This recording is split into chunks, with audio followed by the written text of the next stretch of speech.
The horizon stretched endlessly across the Dakota Territory, a canvas of amber and gold beneath the setting sun.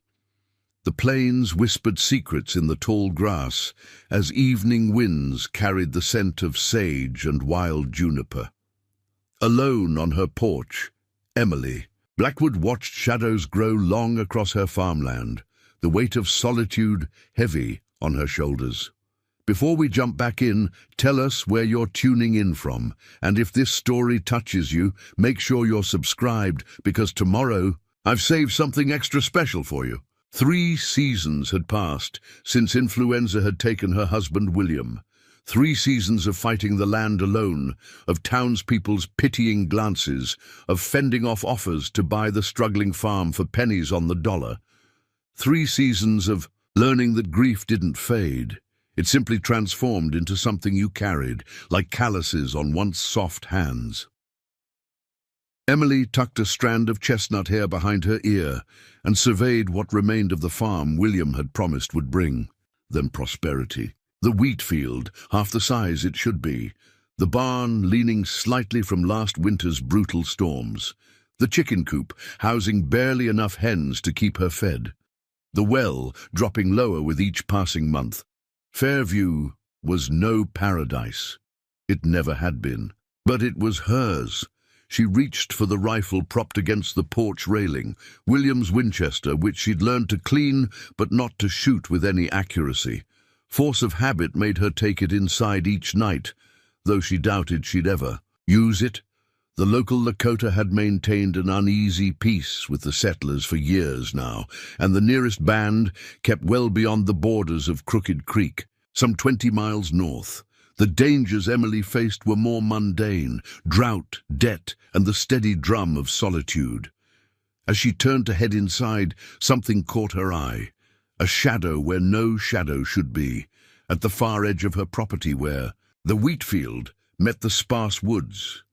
Emily squinted, willing her eyes to pierce the gathering darkness. The shadow moved. Her heart quickened. A deer, perhaps, or a wolf. She lifted the rifle instinctively, though it remained unloaded. Then the shadow collapsed, folding in on itself like a puppet with cut strings. Not an animal. A person. Emily hesitated. The nearest neighbor, old Mr. Parker, lived 3 miles east. The town of Fairview lay 5 miles south.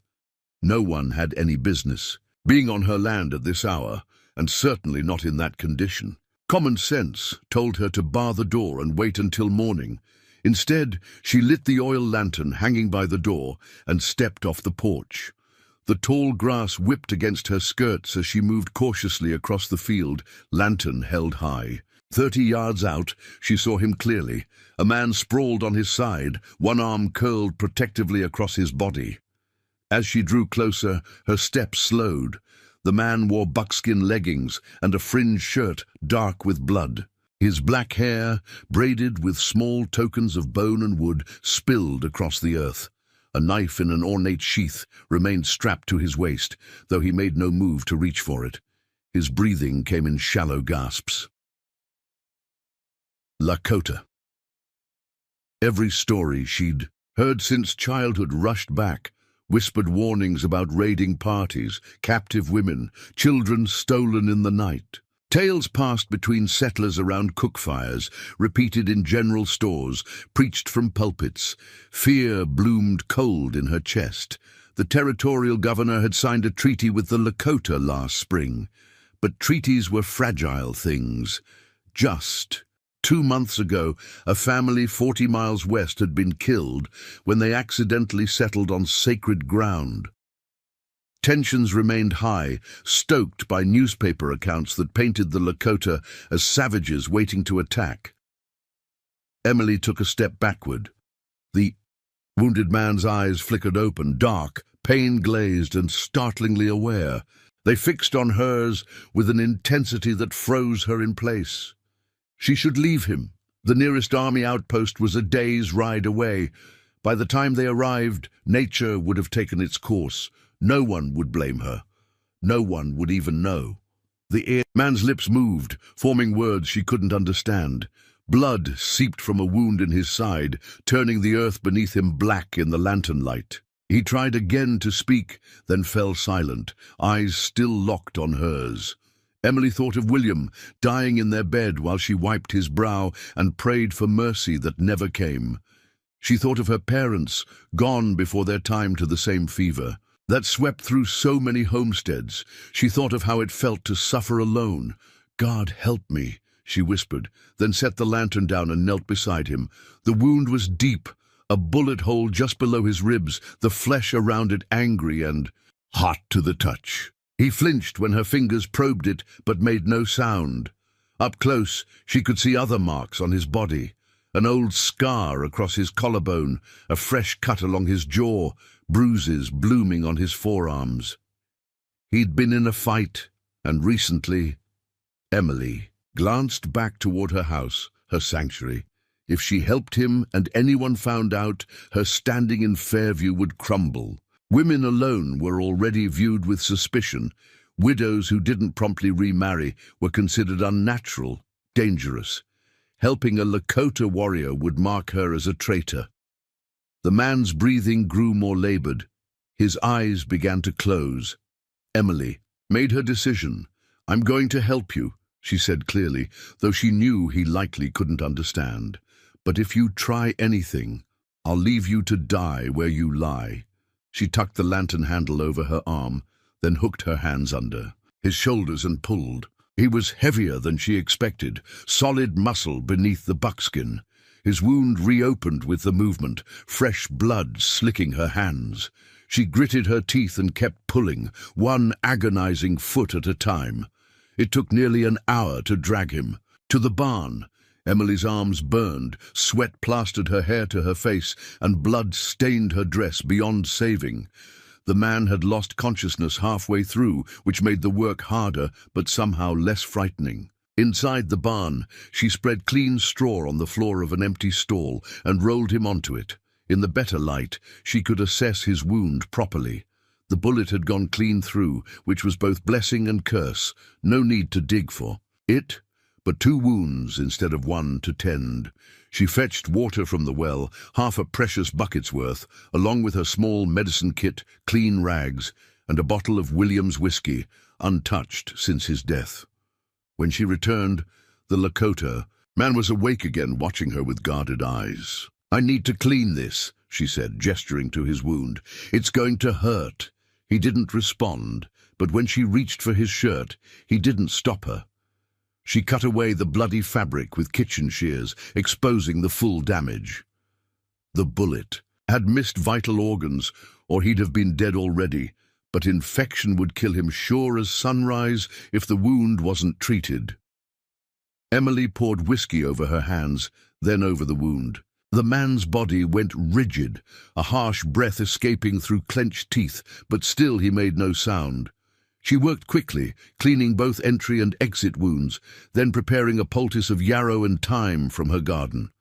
As she bound his torso with strips of old bedsheet, she noticed a necklace around his throat, a small leather pouch, and what looked like a bear claw strung on a simple cord. "You have a name?" she asked, not expecting an answer. He studied her face for a long moment, the lantern light catching in his dark eyes. "Wichasha," he said finally, his voice rough with pain. Emily nodded, though she didn't know if that was his name or something else entirely. "I'm Emily," she replied, touching her chest. "Emily Blackwood." She finished bandaging his wounds, then brought him a cup of water from the well. He drank slowly, his eyes never leaving her face. When he finished, she took the cup and stood. "You can stay here tonight," she said, gesturing to the stall. "Just stay here, understand?" Whether he comprehended her words or just her tone, he gave a slight nod. Emily hesitated, then left him the lantern. She backed out of the barn, latched the door from the outside and hurried to the house, suddenly aware of how vulnerable she was. Inside, she barred the door, then scrubbed the blood from her hands until they were raw.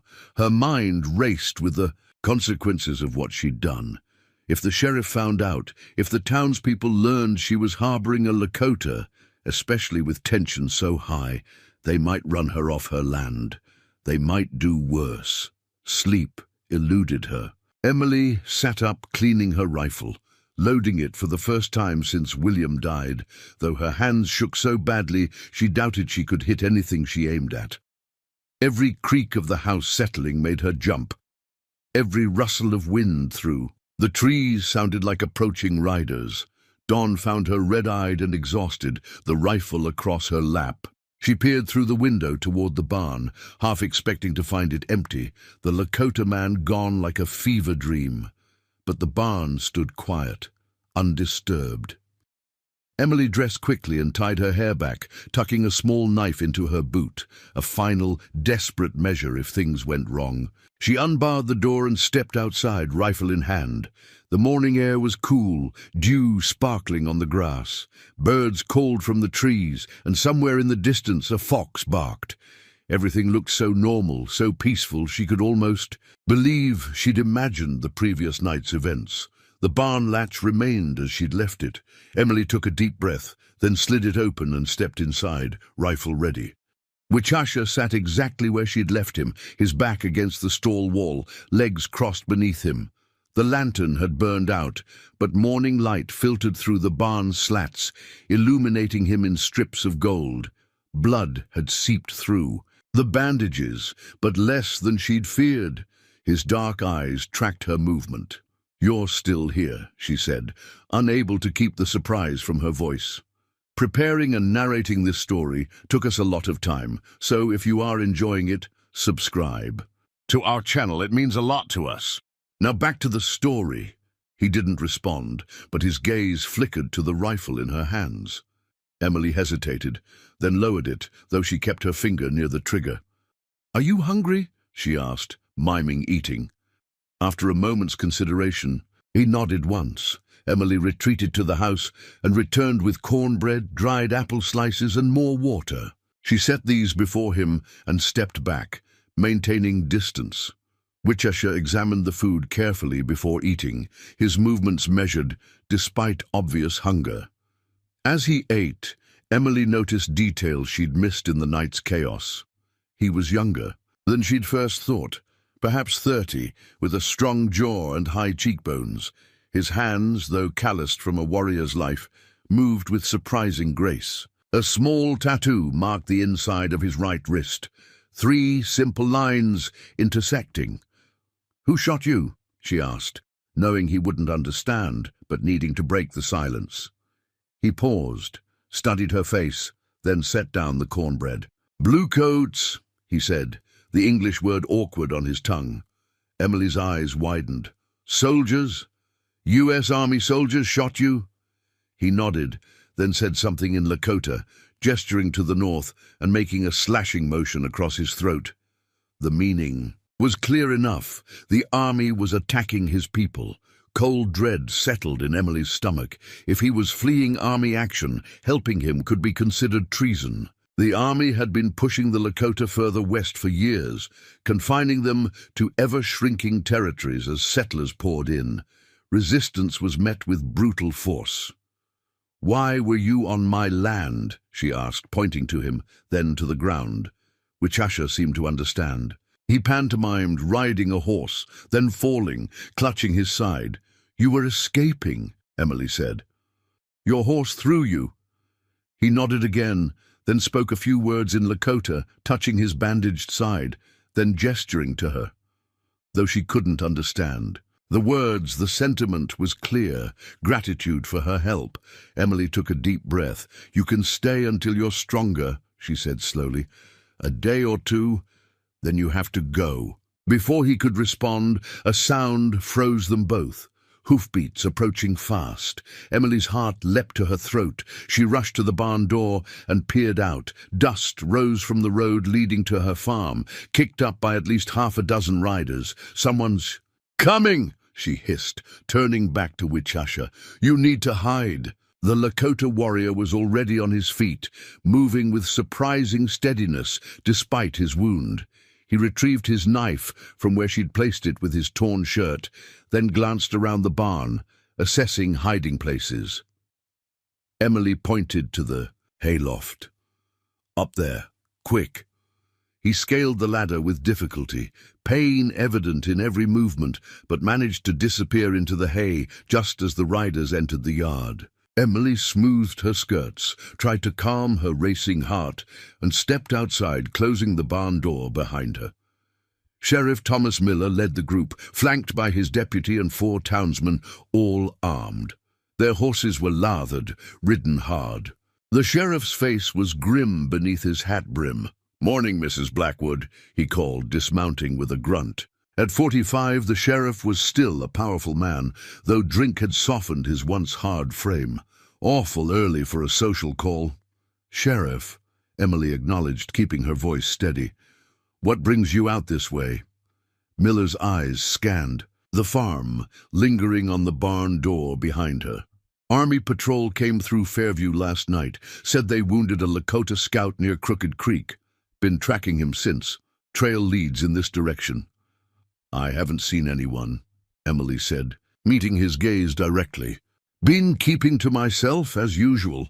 The sheriff studied her face. "Mind if we take a look around, just to be sure?" It wasn't really a question. Emily felt sweat gather between her shoulder blades. "Of course," she said, stepping aside, "though I can't imagine why anyone would come here." Miller nodded to his men, who spread out across the property. 2 headed for the barn, and Emily's heart sank. If they searched thoroughly, they'd find Witchesha for certain. "Any trouble lately?" Miller asked, walking beside her toward the house. "Anything missing? Animals spooked?" "Nothing unusual," she replied, "just struggling with the drought like everyone else." The sheriff nodded absently, his attention on his men as they entered the barn. Emily watched, trying to appear unconcerned.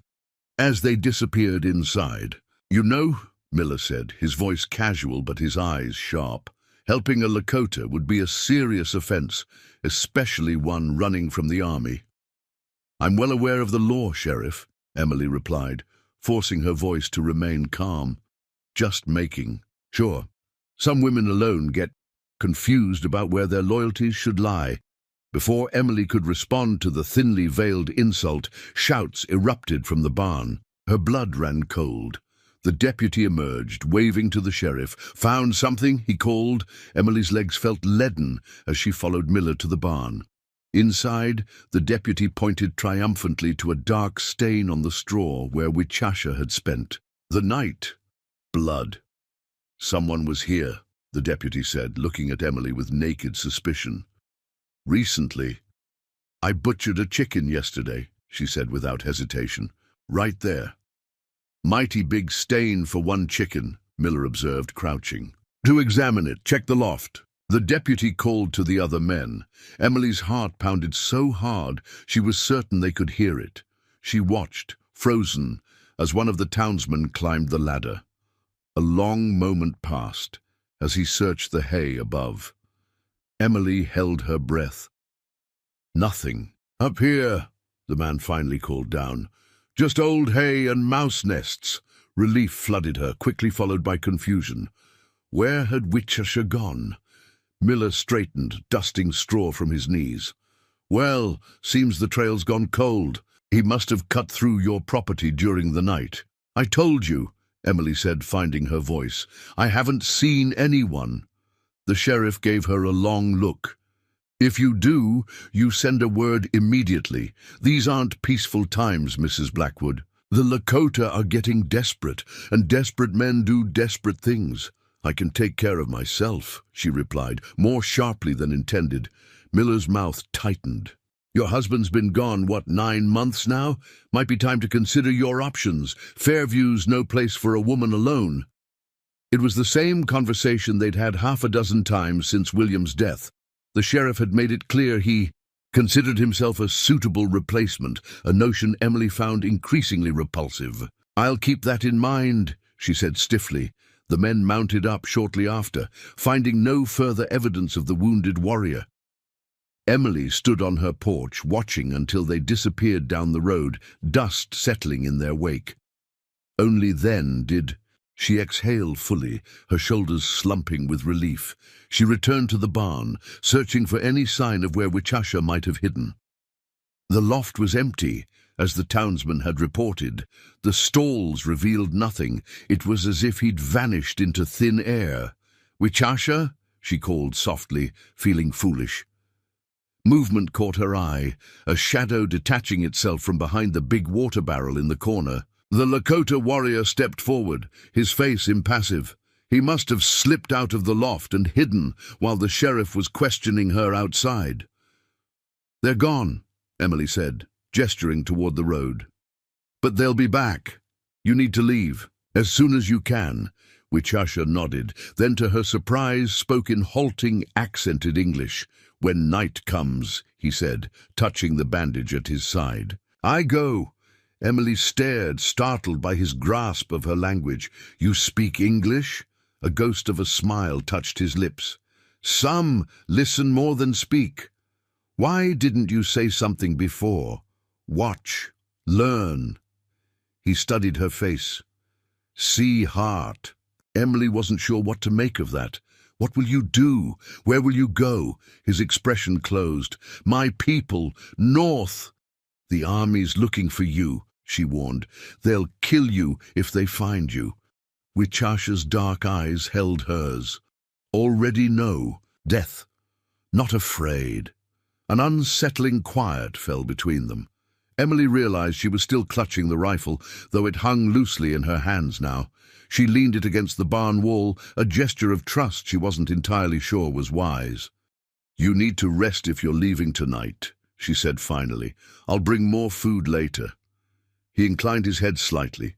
Acknowledgement, perhaps gratitude. As Emily turned to leave, he spoke again. "Why help?" The question stopped her.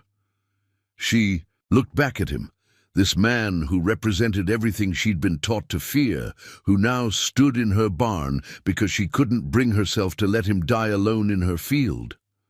"I don't know," she answered honestly. "Maybe because no one should. Die alone, maybe because I'm tired of being afraid." Wichasha held her gaze for a long moment, then nodded slowly, as if she'd confirmed something he already knew. Emily left him to rest and returned to the house, her mind racing. She had until nightfall to prepare for his departure. Food, water, perhaps some of William's old clothes, anything to improve his chances of reaching his people. As she worked through her daily chores, her thoughts kept returning to Wichasha.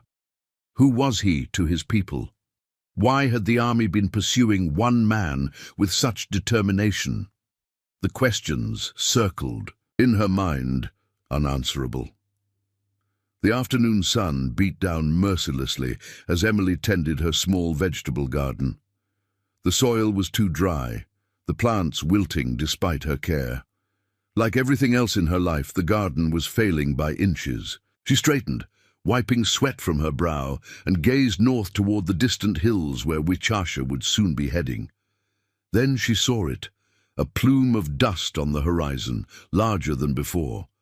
Her breath caught, not the sheriff and his men returning. "Something else." Emily shaded her eyes, squinting against the glare. The dust cloud grew, spreading across the northern skyline. Not a few riders this time. Dozens, perhaps more. Her blood turned to ice as understanding dawned. Wichasha wasn't just any Lakota warrior, and his people had come for him. Emily ran for the barn, heart hammering against her ribs. The dust cloud grew larger by the second, a wave of riders bearing down on her small farm.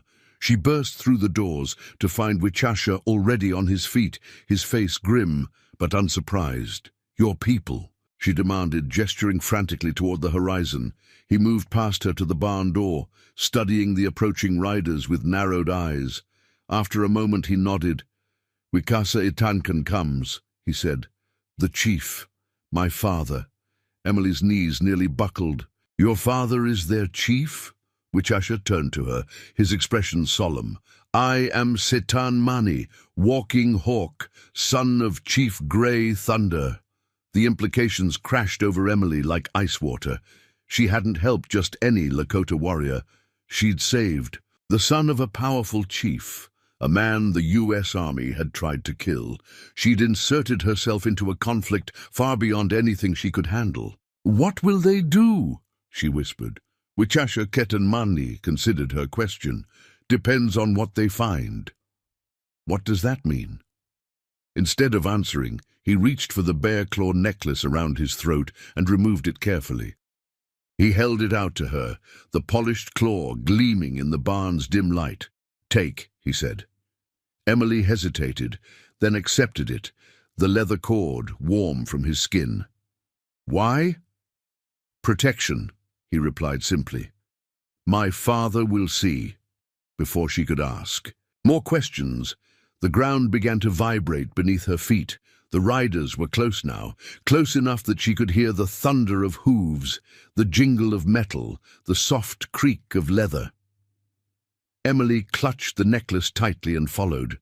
Ketanmani outside, the sight stole her breath. At least 50 Lakota warriors approached in tight formation, their faces painted with red and black stripes, feathers adorning their hair, weapons glinting in the afternoon sun. They rode with fluid grace, as if horse and rider were a single being. At their head rode an older man on a paint stallion, distinguished by the elaborate headdress that trailed down his back. Chief Grey Thunder, Ketanmani's father. Emily stood frozen on her porch as they surrounded the farm, warriors positioning themselves at every possible exit. Some had rifles, others carried bows or lances. All wore expressions of stern determination. No one spoke. No one shouted threats. They simply waited, a living wall of silent judgment. Ketanmani walked forward without hesitation, head high despite his injury. The chief dismounted and approached his son. For a moment, they stood facing each other, unmoving. Then the chief placed a hand on Ketanmani's shoulder, examining him with careful scrutiny, lingering on the bandaged wound at his side. Words passed between them in Lakota, too quick for Emily to catch even if she'd understood the language. Then, as one, they turned to look at her. Emily wanted to run. She wanted to hide. Instead, she straightened her spine and met their gaze, William's bear-claw necklace visible in her hand. Chief Grey Thunder approached slowly, his face weathered by sun, and time, eyes dark and penetrating beneath heavy brows. He stopped a few feet from her porch, assessing her with the calm calculation of a man who had faced many enemies and outlived them all. You helped my son, he said in clear, measured English. Emily swallowed hard. I did. Why? The same question Ketanmani had asked. Emily glanced at the younger man, who watched her with unreadable eyes. Because he needed help, she answered simply. Because it was the right thing to do. The chief studied her face for what felt like an eternity, searching for deceit, for hidden motives. Emily forced herself to meet his gaze steadily, though fear coursed through her veins. Finally, he nodded once. My son says you gave water when he was dying, shelter when bluecoats hunted, truth when danger came. Emily wasn't sure what to say, so she remained silent. These things, the chief continued, are not forgotten by my people. He raised his arm and spoke sharply in Lakota. To Emily's astonishment, the warriors began to dismount. Some led their horses to water. Others removed packs from their saddles. All followed the chief's command without question. What's happening? She asked, turning to Ketanmani. We stay, he replied, until I am strong, until you are safe. Safe? From what? The chief answered instead, his voice grave. Bluecoats follow. They know my son lives. They know he comes here. Soon they come too. Cold dread settled in Emily's stomach. The army is coming here? To my farm? Yes, Ketanmani confirmed. They want me, dead or alive. Why? Emily demanded. What did you do? Father and son exchanged a glance. It was the chief who answered. My son was meeting with army leaders. Peace talks. His mouth twisted on the words. Ambush instead. Many of our warriors killed. Ketanmani escaped to warn our people. The betrayal was so stark, so calculatedly cruel, that Emily felt ill. I don't understand. Why would they do that? Gold, Ketanmani said simply, found in our sacred hills. Treaty says hills are ours. Army wants treaty broken, and killing peace delegates would give them an excuse, Emily finished, understanding dawning. They could claim the Lakota broke the peace first, the chief nodded, a flicker of respect in his eyes at her quick grasp of the situation. You understand white man's politics well. I understand greed, she replied grimly. But this is madness. They can't just... She stopped, realizing how naive she sounded. Of course they could. They had. History was filled with broken promises, violated treaties, convenient massacres. You should leave, she said finally. All of you. If the army comes here and finds you, we stay, the chief interrupted firmly. My son lives because of you. Now you live because of us. It wasn't a request, and Emily knew better than to argue. She looked around at the warriors making camp on her land, their presence both terrifying and strangely reassuring. They moved with practiced efficiency, setting up in defensive positions, posting sentries at the farm's perimeter. What do we do now? She asked. Sitan Mani glanced at the sun, now beginning its descent toward the western horizon. We wait and prepare. As evening approached, Emily found herself in the surreal position of hosting a Lakota war party on her modest farm. The warriors kept respectful distance from her house, establishing their camp primarily around the barn and outer fields. They brought their own provisions and water, taking nothing without permission. Chief Grey Thunder instructed several young men to repair her broken fences and shore up the barn's leaning wall, tasks Emily had been struggling with for months. Others dug defensive positions around the property, using fallen logs and stones to create makeshift barriers. It was clear they were preparing for battle. Emily watched from her porch, torn between gratitude and terror. If Sheriff Miller returned, if word reached the town about who was on her land, her life in Fairview would be over. At best, she'd be driven out. At worst, she'd face charges of treason. You are worried, a voice said beside her. Emily started. She hadn't heard of the Sitan Mani approach. He moved silently despite his injury, a shadow among shadows in the gathering dusk. Wouldn't you be? She replied. Your people are preparing for war on my farm. Not war, he corrected. Defense. I'm not sure the army will appreciate the distinction. A hint of a smile touched his lips. True. He leaned against the porch railing, favoring his wounded side. You could still leave. Take a horse. Go to town, the officer surprised her, and tell them what? That I'm harboring 50 Lakota warriors? Tell them you were forced, taken prisoner. He shrugged. They would believe. Emily considered it. It was a way out, perhaps the only one available to her now. She could claim she had no choice, that she'd been compelled to help at knife point. Sheriff Miller would believe her. The town would welcome her back with sympathy instead of suspicion. She looked at Sitan Mani, at the careful way he held himself to minimize pain, at the quiet dignity in his bearing despite his circumstances. She thought of the army's betrayal, of the chief's gratitude, of the strange twist of fate that had brought them all to her doorstep. No, she said finally. I made my choice when I helped you. I won't run from it now. He studied her face in the fading light. Brave woman. Foolish woman, she corrected. At least according to everyone in Fairview. Sitan Mani shook his head. My people have a word for you. Wikapi Hota. What does it mean? Grey star, one that shines even when the sky is dark. The unexpected poetry of it caught her off guard. I'm no star, she said softly, just a widow trying to keep her farm. He touched the bear claw necklace still clutched in her hand. Wear this. My warriors will know you are under protection. Emily slipped the cord over her head, the bear claw resting against her collarbone. It felt heavy, significant. What happens tomorrow?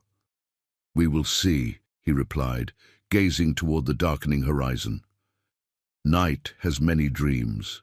Morning has many paths. As darkness fell completely, fires bloomed across Emily's land, small, carefully tended flames that cast the warriors in a flickering silhouette. They ate their evening meal in groups, speaking softly among themselves. Some sang low, haunting melodies that carried on the night air. Chief Grey Thunder joined his son and Emily on the porch, bringing food, dried meat, berries, and a corn mixture she'd never tasted before. They ate in companionable silence, the strangeness of their situation temporarily set aside. "Your husband?" the chief asked eventually, noticing the absence of a man in the house. "Dead," Emily replied. "Last winter. Fever took him." The chief nodded solemnly. "You have children?" A familiar ache bloomed in her chest. "No, we tried, but—" She trailed off, unwilling to speak of her 3 miscarriages, of the doctor in Fairview who'd finally told her she would likely never carry a child to term. "You are alone, then," the chief observed. "No family." "Just the farm," she said. "It's all I have left." Grey Thunder exchanged a glance with his son. "Land is a good thing to fight for, but land without people—" He shook his head. Empty victory. Emily had no response to that. She'd told herself the same thing on countless lonely nights. After the meal, the chief rejoined his men, leaving Emily and Seaton Mani on the porch. The night had grown cool, stars emerging in brilliant clusters above them. In the distance, an owl called. 3 soft hoots answered by silence. "Your warriors," Emily said, breaking the quiet. "How did they find you?" Seaton Mani pointed to the horizon. "Signal fires. My father kept watch since I left for peace talks. When I did not return, he knew. And he came looking for you. A chief does not abandon his son," he said simply. "A tribe does not forget its own." The concept seemed foreign and familiar all at once. Emily had been so long alone that she'd forgotten what it meant to be part of something larger, to know that others would come for you if you were lost, would fight for you if you were threatened. "What will you do?" she asked. "After this is over, I mean, if we survive." Seaton Mani's expression grew distant. "Continue fighting. For our land, for our way. Even though they keep breaking treaties? Even though they have more guns, more men?" "What choice?" he asked, his voice low but intense. "Surrender. Let them take sacred hills, hunting grounds, burial places of ancestors. Let my people starve on reservation land that grows no food." Emily had no answer. She'd heard the arguments before. Progress. It couldn't be stopped. Civilization must spread. The Indians must adapt or perish. Simple proclamations from people who'd never lost everything. "I'm sorry," she said finally, knowing how inadequate the words were. "For what? You did not break treaties. You did not shoot my brothers. No, but my people did. Are doing." She looked out at the warriors camped on her land. "And tomorrow they may come to kill us both." Seaton Mani was quiet for a long moment. "Perhaps. But tonight, we live."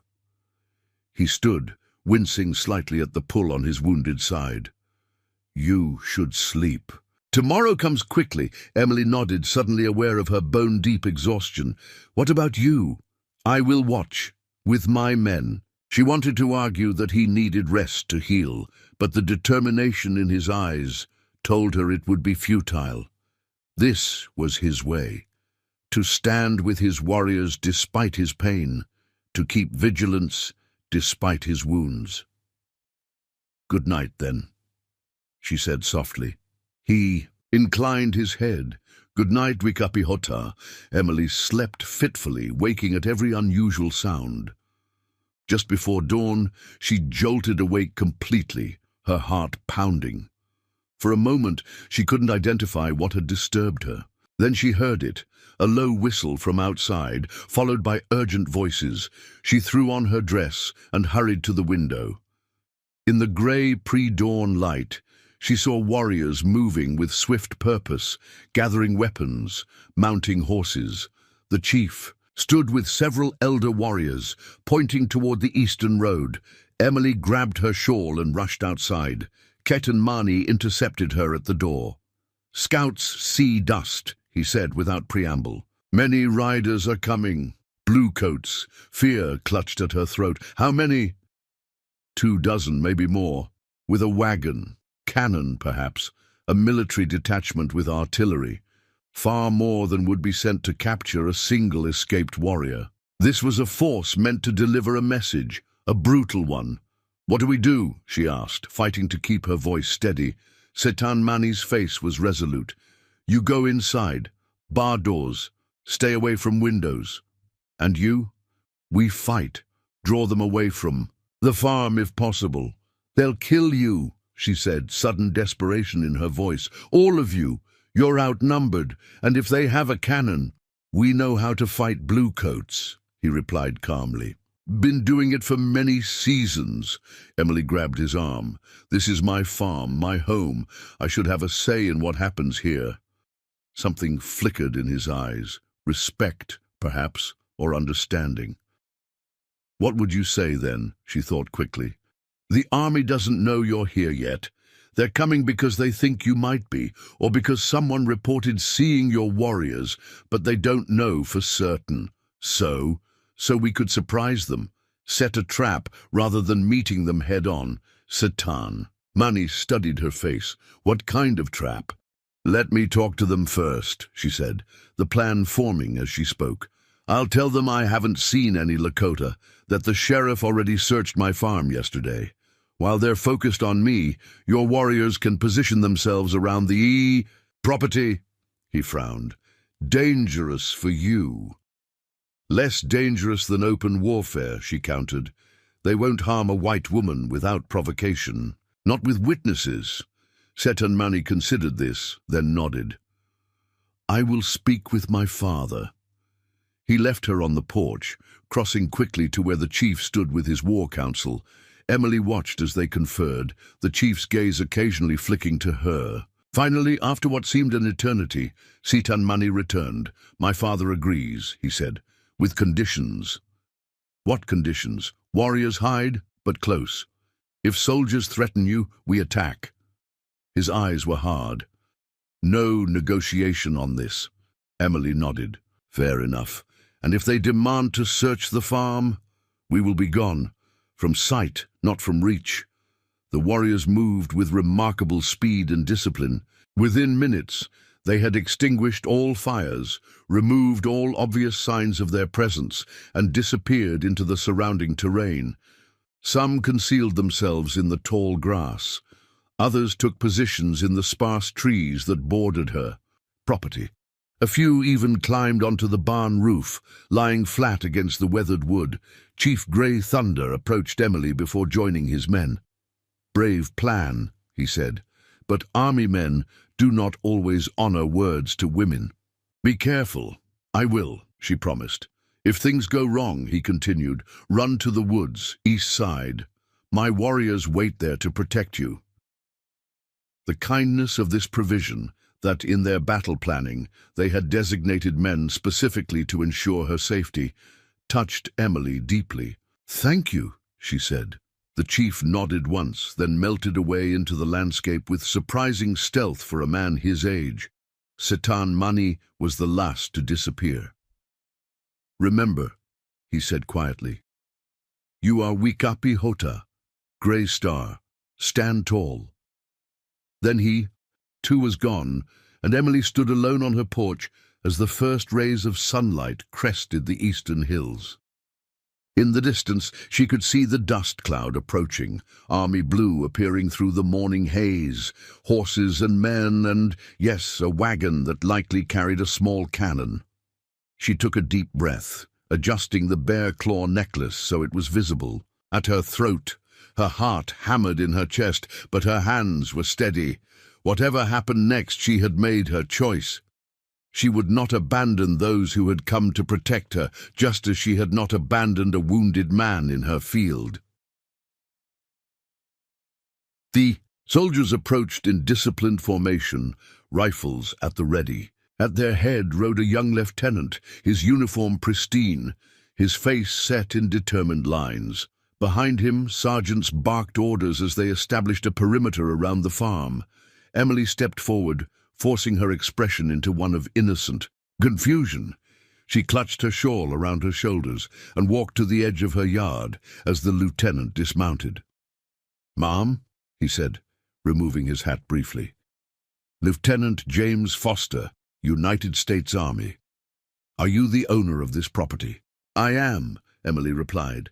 "Emily Blackwood. What brings the Army to my farm, Lieutenant?" Foster's eyes scanned the property, alert for any sign of threat. "We're tracking a band of hostile Lakota, ma'am. Intelligence suggests they might have passed through this area." "Hostiles?" Emily echoed, feigning surprise. "I haven't seen anyone. The sheriff was here just yesterday looking for a wounded Indian. Found nothing." The lieutenant frowned slightly. "Sheriff Miller informed us of his visit, but our scouts reported a large party moving in this direction last night."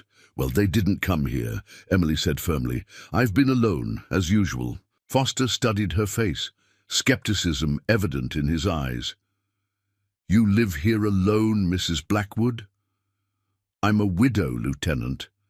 My husband passed last winter." "I see." His gaze dropped to the bear claw necklace at her throat, lingering there. "Interesting. Jewelry for a settler's widow." Emily touched it lightly. "It was my husband's, a trophy from his hunting days." The lieutenant's eyes narrowed.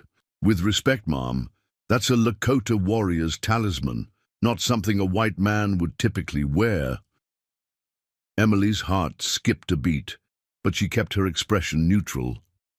"Is it? William traded with travelers passing through, never mentioned where it came from." Foster clearly didn't believe her, but he didn't press the issue directly. Instead, he signaled to his men. "We'll need to search your property, Mrs. Blackwood. Standard procedure." "Of course," she agreed, careful not to seem too eager or too reluctant. "Though, as I said, the sheriff already looked yesterday." "We'll be thorough," Foster replied, a hint of steel beneath his polite tone. As soldiers began to spread out across her farm, Emily felt the weight of unseen eyes. The Lakota warriors were watching, waiting for any sign that she was in danger. She prayed the soldiers wouldn't do anything to trigger their intervention. Lieutenant Foster remained by her side as his men searched the barn, the house, the chicken coop, and the root cellar. So far, they'd found nothing to indicate the presence of 50 warriors. The Lakota had covered their tracks well. "You're very calm, Mrs. Blackwood," Foster observed. "Most women living alone would be terrified at the prospect of hostile Indians in the area." "I've learned to handle fear, Lieutenant," she replied evenly. "It's the only way to survive out here." "Indeed." He looked out across her fields toward the distant tree line. "You know, aiding enemies of the United States is a serious offense, punishable by imprisonment or worse." The threat was thinly veiled. Emily met his gaze directly. "I'm aware of the law, Lieutenant. I'm also aware that I've done nothing wrong." Before Foster could respond, a shout came from near the barn. One of the soldiers was waving, pointing at something on the ground. The lieutenant strode over, Emily following anxiously behind. The soldier pointed to a single moccasin print, partially visible in the soft earth beside the water trough. "Lakota," the soldier confirmed. "Fresh." Foster turned to Emily, his expression hardening. "You want to explain this, Mrs. Blackwood?" Emily's mind raced. "As I said, the sheriff was here yesterday looking for a wounded Indian. Perhaps it's from then." "This print wasn't made yesterday," the lieutenant said coldly. "The dew from this morning hasn't disturbed it." He drew his sidearm. "Where are they?" "I don't know what you're talking about," Emily insisted, fear rising in her throat as soldiers around the farm raised their rifles, suddenly alert. "Search everything again," Foster barked. "Every building, every haystack. They're here somewhere." As the soldiers rushed to obey, Emily felt the situation spiraling out of control. The army men moved with increasing aggression, kicking open doors, overturning barrels, jabbing bayonets into haystacks. "Lieutenant, please," she tried again. "You're destroying my property." "There's no one—" "Silence!" Foster snapped, grabbing her arm roughly. "You'll answer for harboring hostiles when we're finished here." A low whistle cut through the air, a signal from somewhere in the tall grass. Emily felt her blood run cold. The Lakota were about to attack. "Let go of me," she said urgently. "Lieutenant, you need to let me go right now." Foster tightened his grip. "You're not going anywhere, except to Fort Laramie for questioning." "You don't understand," Emily hissed. "Your men are in danger. We all are." The lieutenant's face twisted with contempt. "The only one in danger here is you, Mrs. Blackwood. Now where is the Lakota war party?" Emily met his gaze steadily. "They're all around you, Lieutenant, and they're watching." The morning air grew thick with tension. Lieutenant Foster's fingers dug into Emily's arm as his men continued their frantic search, oblivious to the danger. Surrounding them, Emily felt rather than saw the Lakota warriors tensing, preparing to strike. "Call off your men," she urged the lieutenant, "while you still can." Foster's face hardened. "Is that a threat, Mrs. Blackwood?" "A warning," she replied. "There are 50 Lakota warriors hidden around this farm. If they think you mean to harm me, they'll attack." The lieutenant's eyes narrowed, but uncertainty flickered across his face. He scanned the seemingly empty fields, the quiet tree line, the still barn. Nothing moved. Nothing betrayed the presence of warriors. "A clever bluff," he said finally. "But if there were 50 hostiles here, my men would have found evidence." A voice spoke from behind them, calm, measured, commanding. "Your men see only what they look for." Foster whirled around, dragging Emily with him. Setanmani stood 20 paces away, unarmed, his hands empty at his sides. Despite his bandaged wound, he stood tall, his bearing regal. He had appeared like a spirit, materializing from the tall grass without a sound. The lieutenant released Emily's arm and drew his pistol. "Don't move." Setanmani remained perfectly still, his dark eyes fixed on Foster. 2 soldiers rushed toward him, rifles raised. "Lieutenant Foster," Emily said urgently, "that's Setanmani, son of Chief Grey Thunder. If your men harm him, none of us will leave this farm alive." Foster's gaze flickered between Emily and the Lakota warrior. "Restrain him," he ordered his men. Before the soldiers could reach Setanmani, a bone-chilling war cry split the air. From the tree line, the tall grass, the barn roof, everywhere at once, Lakota warriors rose like phantoms, weapons ready. They had encircled the entire detachment, a living noose of bows, rifles, and lances. "Hold!" Foster shouted to his men, who froze in panic. He turned to Emily, his face pale with fury. "You lied to me!" "I tried to warn you," she replied steadily. "Now please, for everyone's sake, lower your weapons." The lieutenant's jaw clenched. "The United States Army does not surrender to savages." "Then the United States Army dies today," came a new voice. Chief Grey Thunder emerged from behind the barn, magnificent in his ceremonial headdress. 10 warriors flanked him, rifles aimed at Foster's head. For a moment, no one moved. 24 soldiers stood surrounded by 50 Lakota warriors, both sides armed, both sides willing to kill. The scales had tipped so suddenly that the soldiers seemed unable to comprehend their situation. "You are trespassing on my land," Emily said into the silence, addressing Foster. "I asked you to leave. I warned you what would happen if you threatened." Me? Collaborating with hostiles is treason," the lieutenant spat. "And murdering peace delegates is honor?" Setanmani countered, taking a step forward. "You speak of laws while breaking treaties?" Foster's eyes widened with recognition. "You're the one who escaped the peace conference, the one who was shot." "Yes," Setanmani confirmed, "after your commander ordered his men to open fire on unarmed delegates." Some of the soldiers exchanged uneasy glances. This was clearly news. To them, lies, Foster declared, though with less conviction. "You attacked our men. We defended ourselves. Chief Grey Thunder approached, each step deliberate. My son went to speak of peace. 12 warriors went with him. Only my son returned with a bullet in his side. The chief's presence seemed to fill the yard, powerful, commanding respect, despite the army uniforms and guns opposing him. He stopped beside Seton Mani, both men facing Foster with quiet dignity. "You have a choice, Bluecoat," the chief continued. "Leave now, with your men, or join your ancestors today." Foster looked around at the surrounding warriors, calculating odds, weighing options. His men were outnumbered 2 to 1, caught in the open, their positions exposed. "And if I choose to leave?" he asked finally. "Then you live," the chief said. "Simply, today. What guarantee do I have that your warriors won't attack as soon as my men lower their weapons?" "My word," Grey Thunder replied. Foster scoffed. "The word of an Indian?"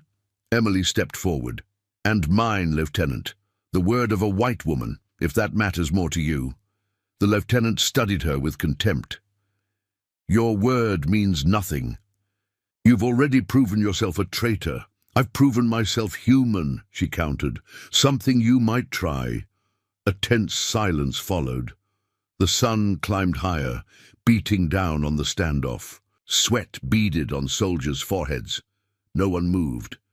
Finally, Foster made his decision. "Lower your weapons," he ordered his men.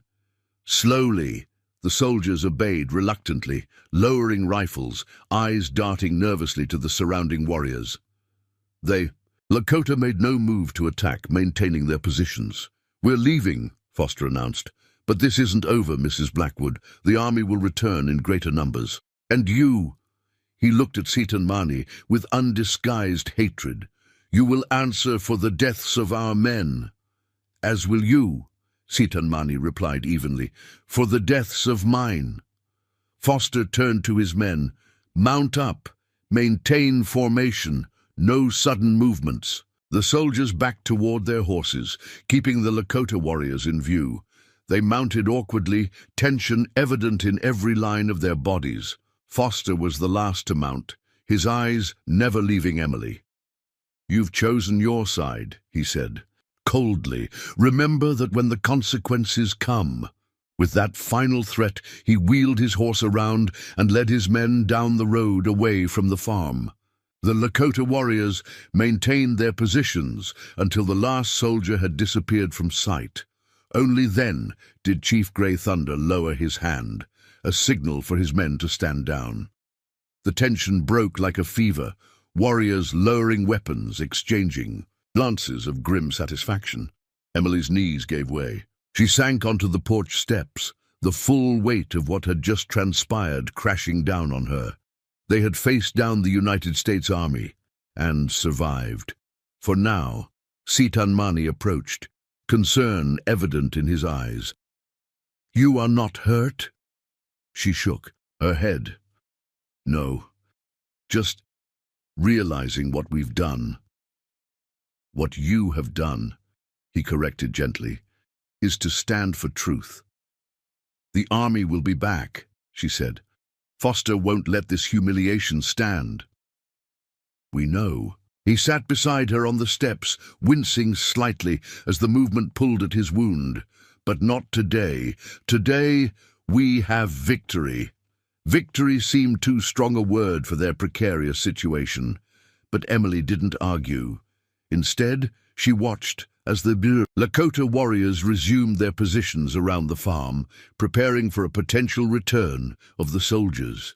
They moved with the coordination of men long accustomed to defending against superior numbers, establishing lookouts, securing positions, arranging signals. Chief Grey Thunder approached, his face solemn. "The Bluecoat speaks the truth about one thing. They will return." "How soon?" Emily asked. 2 days, maybe 3. The chief gazed toward the horizon. "Time to send for more men, bigger guns." "What will you do?" Grey Thunder exchanged a glance. "With his son. We will not leave you to face them alone." The simple declaration touched Emily deeply. These men owed her nothing beyond what they had already given. That they would risk themselves further for her protection seemed incomprehensible. By the standards of Fairview, where neighbors routinely abandoned each other at the first sign of trouble. "I can't ask you to die for my farm," she said quietly. "You did not ask," Setan Mani pointed out. "We choose." "But why? You've repaid any debt. You've done more than enough." The chief considered her question carefully. "Among my people, when someone saves a life, they become responsible for that life, forever bound. Like family," Setan Mani added. Emily looked between them, these two proud men who had brought their entire band to protect a woman they barely knew. "And when someone saves your son's life, then they become daughter," the chief replied simply. Libby, word hung in the air between them. Daughter, family, concepts Emily had almost forgotten in her years of isolation. "I don't know what to say," she admitted. "Say nothing," Grey Thunder advised. "Actions speak." He gestured to the bear claw necklace still at her throat. "You wear my son. You stand with my warriors. You already speak." With that, he returned to his men, leaving Emily alone with Setan Mani. They sat in silence for several minutes, watching the activity around the farm as the warriors secured the property. "Your father," Emily said finally. "He's a remarkable man." Setan Mani nodded. "He leads with heart and head together. Rare gift." "Like his son," she observed. He glanced at her, surprise flickering across his face, then looked away. "I try to walk his path." "The path of peace?" Emily asked. "Or the path of war?" "Both. Neither." He sighed. "My father fought many battles when young. Now he seeks peace, but with honor. I was at peace talks because he sent me, because he believes. Words can be stronger than bullets. And you? What do you believe?" Setan Mani was quiet for a long moment. "I believe peace comes from strength, from respect." His hand moved unconsciously to his wounded side. "But some men only understand force." Emily couldn't disagree. Her brief encounter with Lieutenant Foster had made that clear enough. "What will happen?" she asked softly. "When will they come back?" "We fight if we must," he replied, "but first we prepare, make the farm strong." As if to illustrate his point, warriors were already at work reinforcing the barn, digging defensive positions, establishing a perimeter. Others were moving supplies and horses to more protected locations behind the structures. It was the work of men who had faced superior forces before and survived. "And if we can't hold them off?" Emily pressed. "If there are too many?" Setan Mani met her gaze directly. "Then we retreat. To hills. Take you with us." The notion startled her. "Take me? But this is my home." "Home can be rebuilt," he said softly. "Life cannot." Before she could respond, a sharp whistle came from the perimeter. One of the scouts was signaling. Setan Mani rose immediately, his body tensing. "What is it?" Emily asked, alarm rising in her throat. "Are they coming back already?" "No," he replied, relaxing slightly. "Riders from town. Small group."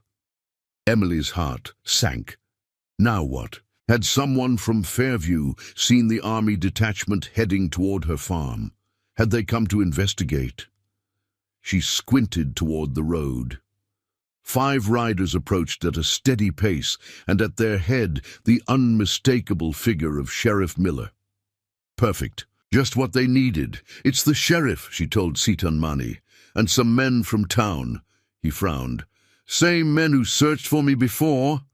"Probably." Emily stood, straightening her skirts, composing herself. "Let me handle this." The Lakota warriors melted away once more, disappearing from obvious sight, though Emily knew they remained close. Only Setan Mani stayed beside her, standing tall on her porch as the riders approached. Sheriff Miller pulled up short when he saw them, his hand instinctively moving to his holster. The men behind him muttered among themselves, eyes wide at the sight of a Lakota warrior standing beside Widow Blackwood as if he belonged there. "Mrs. Blackwood," Miller called, his voice strained. "Step away from the Indian." Emily didn't move. "Why are you here, Sheriff?" "Army patrol came through town an hour ago. Lieutenant said there might be trouble out this way." His eyes flickered to Sitan Mani. "Seems he was right. The only trouble," Emily replied evenly, "was the lieutenant threatening me on my own property." Miller dismounted slowly, keeping his distance. "That true?" he asked Sitan Mani directly, surprising Emily with the acknowledgement. Sitan Mani nodded once. "Blue coat, grab her, threaten her." The sheriff's gaze moved between them, assessment clear in his eyes. "And you're here because—" "I'm recovering from a wound," Sitan Mani stated simply. "She helped me. Now my people protect her," one of the townsmen spat into the dirt. "Told you she was harboring savages, Sheriff." Miller silenced him with a look, then turned back to Emily. "This true? You hiding Indians on your property?" Emily lifted her chin. "I gave shelter to an injured man. His people came to ensure his safety. Everything else is between them and the army." "This isn't just between anybody anymore," Miller said grimly. "The lieutenant told us they were surrounded by armed hostiles, said you were collaborating with them." "And what do you believe, Sheriff?" Emily challenged. Miller removed his hat, running a hand through his thinning hair. "I believe you're in over your head, Mrs. Blackwood. The army doesn't take kindly to civilians interfering in Indian affairs. This stopped being about Indians when soldiers threatened a white woman on her own land," Emily countered. "Or does the law not apply when the army breaks it?" The sheriff looked uncomfortable. For all his faults, Miller believed in the law, his version of it at least. "What exactly happened here?" he asked finally. Emily told him. About finding Sitan, Mani wounded, about the army's betrayal at the peace conference, about Lieutenant Foster's threats and the standoff that followed. She left nothing out. If the town was going to judge her, let them judge her for the truth. Miller listened in silence, his weathered face revealing nothing. When she finished, he glanced at the apparently empty farm around them. How many warriors are we talking about? "Enough," Sitan Mani answered. The sheriff nodded slowly. "Army says they're coming back with reinforcements." "We know," Emily said, "and you're planning to stand against them. With him?" Miller gestured to Sitan Mani. "With his people?" "Yes." The sheriff shook his head in disbelief. "That's suicide, Mrs. Blackwood. Even if you survive the fight, you'll hang for treason afterward." "Perhaps," she acknowledged. "But I'll die knowing I stood for what's right." An uncomfortable silence fell over the yard. The townsmen exchanged glances, clearly disturbed by Emily's resolve. They had expected to find a woman coerced or confused, not one willingly defying the United States Army. "Sheriff," one of them said finally, "we should get back. Tell the mayor what's happening." Miller hesitated, studying Emily's face. For a moment, something like regret flashed in his eyes. "I always thought you were smarter than this, Hannah," he said quietly. "My name is Emily," she corrected him, "and intelligence has nothing to do with it. This is about conscience." The sheriff replaced his hat, resignation evident in his posture. "Conscience won't stop bullets." "Neither will cowardice," Sitan Mani observed. Miller's jaw tightened, but he didn't rise to the bait. Instead, he turned to his men. "We're leaving." As they mounted their horses, he looked back at Emily one last time. "The army won't be as easy to turn away next time. You've made your choice. I hope you can live with it." With that, they rode away, dust rising behind them as they returned to Fairview. Emily watched them go, a strange calm settling over her. Another bridge burned, another door closed behind her. Yet somehow she felt more certain, more resolved than ever before. "What will they do?" Sitan Mani asked, watching the retreating figures. "Exactly what the sheriff said. They'll tell everyone in town. By nightfall, All of Fairview will know I've sided with the Lakota against the army. You could still go with them, he reminded her. Return to your people. Emily looked at him, this man who had brought such chaos and clarity into her life. I think I'm exactly where I need to be. As the day wore on, the Lakota continued their preparations. Warriors dug rifle pits around the perimeter. Others reinforced the barn and house with logs and stones. Women from the tribe, who had been waiting at a safe distance, arrived to help with food and medical preparations. Emily worked alongside them, learning their methods, sharing her own knowledge of the land. They spoke little, communication happening through gestures and demonstrations, yet she felt a connection forming, respect building on both sides as they labored toward a common purpose. By afternoon, her farm had been transformed into a fortress. The peaceful homestead was now an armed camp, prepared to resist a military assault. The reality of it struck Emily anew as she paused to wipe sweat from her brow. This was no longer simply about helping an injured man or standing up to bullies. This was war, her small farm now the front line, in the endless conflict between two worlds that could not seem to coexist. As the sun began its descent toward the western hills, Citan Mani found her sitting on a fallen log, staring at her transformed home. You have doubts, he observed, settling beside her. Not doubt, she replied. Just awareness of what's coming. He nodded, understanding in his eyes. Fear is natural before battle. Even the strongest warrior feels it. I'm not afraid of dying, Emily said softly. I'm afraid of failing, of all this being for nothing. Citan Mani was quiet for a moment. Nothing is for nothing, he said finally. Every stand matters, every voice counts. Even when it changes nothing, it changes everything, he insisted. Maybe not today, maybe not tomorrow, but truth lives on in stories told, in hearts touched. He touched the bear-claw necklace at her throat. In courage remembered. Emily looked into his eyes, seeing the same quiet resolve she'd noted when she first found him wounded in her field. Despite pain, despite overwhelming odds, he refused to surrender his dignity, his principles. Your people have a saying, he continued. The arc of the moral universe is long, but it bends toward justice. Surprised, Emily smiled. You know Martin Luther King? I read many books, he said simply. Learn the enemy's thoughts. Find wisdom where it grows. The sun sank lower, casting long shadows across the farm. Warriors moved through the golden light, making final preparations for the night. Sentries took up positions at strategic points. Fires were kept small and shielded to avoid betraying their positions. Emily and Citan Mani sat together as darkness fell, neither speaking for a long time. The weight of tomorrow hung between them, heavy with possibility and danger. Finally, Emily broke the silence. If we survive this, she said softly, what happens then? Citan Mani gazed toward the stars emerging above. Then we find a new path. Together. Together. The word echoed in Emily's heart, filled with promise and uncertainty in equal measure. Around them, the night deepened.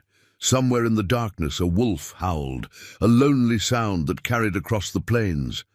An owl answered from the barn roof. The wind whispered through the tall grass. And on a small Dakota farm, two worlds prepared to stand as one against the coming storm. Dawn broke with unnatural silence. No birds sang, no wind stirred the tall grass. Even the usual morning sounds of the farm, chickens clucking, horses nickering, seemed hushed as if the land itself were holding its breath. Emily stood on her porch, watching the eastern horizon turn from grey to pink to gold. She'd slept little, spending most of the night, helping prepare bandages and medicines with the Lakota women. War preparations had continued through darkness, warriors working by starlight to fortify the farm. Chief Grey Thunder approached, his weathered face solemn in the morning light. He carried a small leather pouch decorated with beadwork. "For you," he said, holding it out, "medicine bundle, protection." Emily accepted it reverently. "Thank you, though I'm not sure any medicine can protect us from what's coming. Not just for the body," the chief explained, "for spirit, courage." She tucked the bundle into her pocket, touched by the gesture. "Your son said the army might not return for 2 or 3 days. Grey Thunder's eyes scanned the horizon. Maybe not. Blue Coat's wounded. Pride hurts worse than bullets. You think they'll come sooner? Today, he predicted, with sunrise. As if summoned by his words, a scout appeared at the edge of the property, signaling urgently. The chief straightened, instantly alert. "Riders coming," he announced. "Many from the east." Emily's heart quickened. "The army?" Grey Thunder nodded grimly. "And others." He turned, calling orders in Lakota.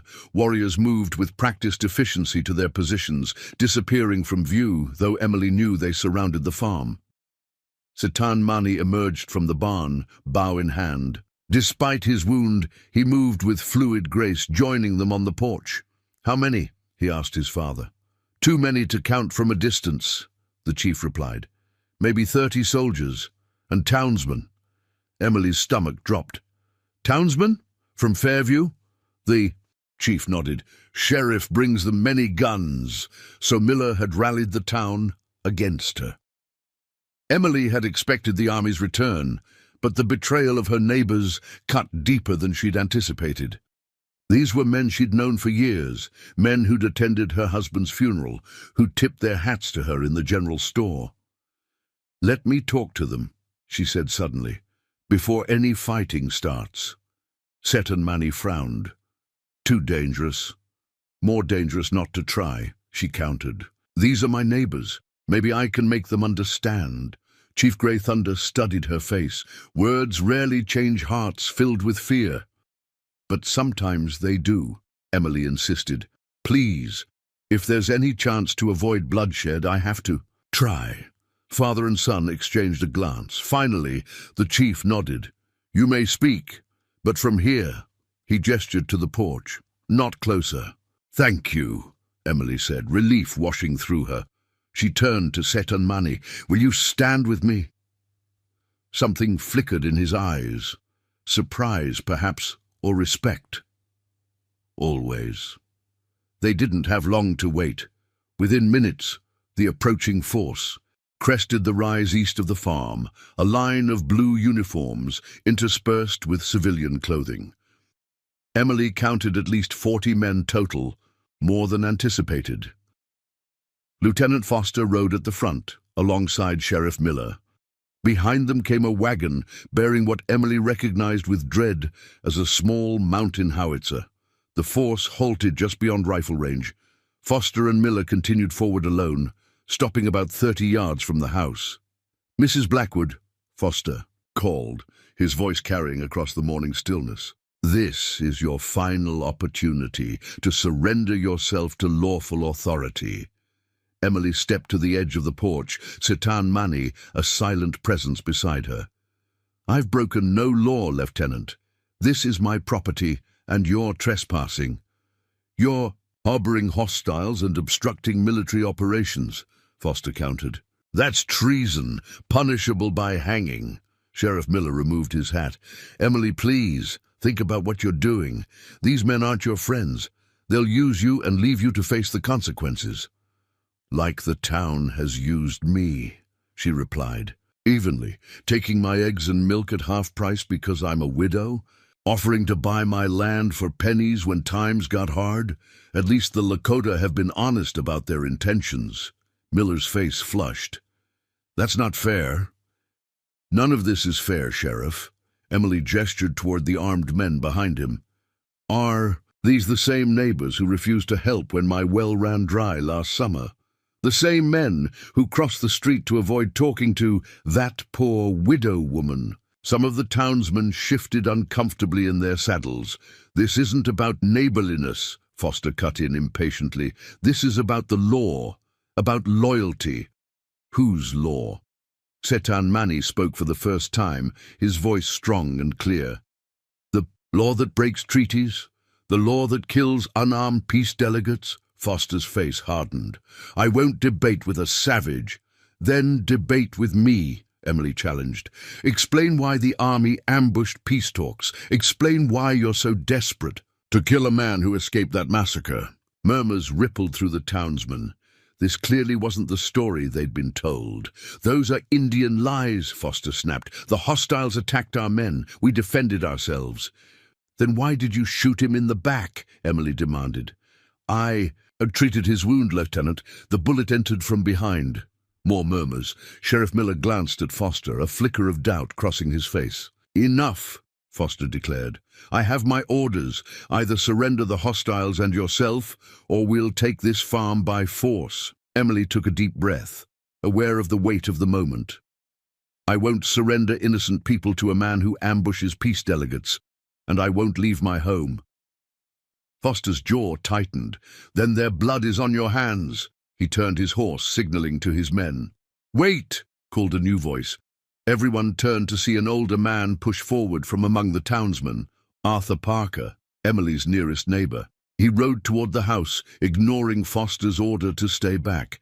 Emily, he called, is what you're saying true about the peace talks? Yes, Mr. Parker, she replied. I've seen the wound. I've heard the story from multiple warriors.